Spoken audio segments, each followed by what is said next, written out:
Yo, so something came up, you know, today, and it kind of bothered me.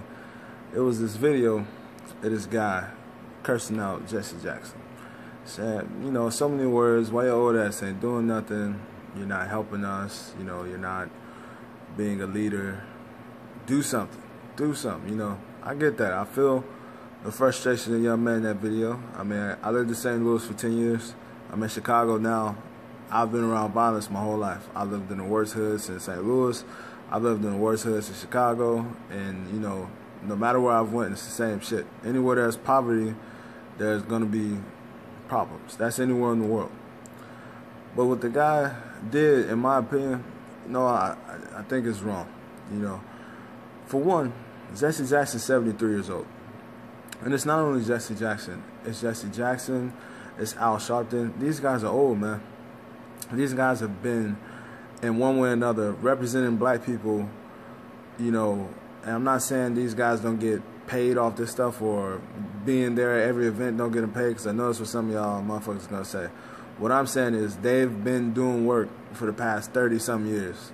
Every time someone gets killed, every time something is unjust, they're representing one way or another. Now, in the video, the dude has just said, I was with the family.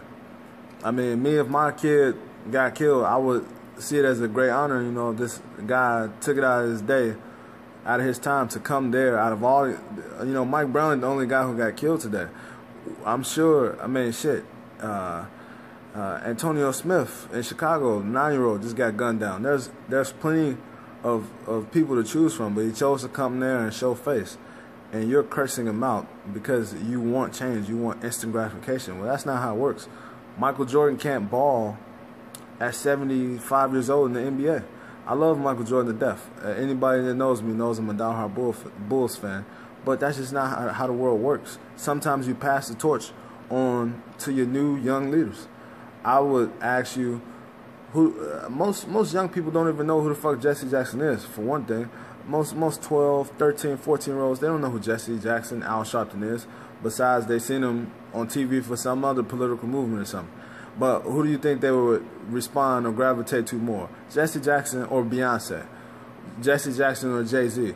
Like who's going to bring more people up? I guarantee you that if Beyonce was down in Ferguson, she would have everybody, millions and millions of people to come back her ass up. I'm no disrespect to Beyonce, but I'm saying is, where's the establishment of the new leaders? Difference between today's problems and back then was a certain unity, and some people will say, well, Beyonce, she's not a politician. Jay-Z is not a politician.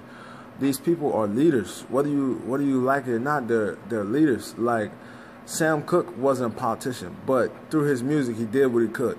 Muhammad Ali wasn't a politician, but he did what he could. Bill Russell, these guys, they stood for something, and because of them, they made change. They didn't have to, but it's understanding and knowing that with the power that you do have, the ability, a celebrity is just somebody who's recognized. That's all a celebrity is. Now, regardless of how much money they make, a celebrity is a recognized figure. So these recognized figures coming out and standing for something more, to me, that's what's important, man. So instead of being mad at a 74-year-old man or Jesse Jackson, Al Sharpton, where your new leaders at? Your Floyd Mayweathers, these young folks, to get out here and do something. Let Floyd go march. People will march with Floyd, man. People don't want to march with Jesse Jackson. Y'all don't know who Jesse Jackson is, man. So think about that. And, and people love each other and stop the killing, man. Like, for real. Really.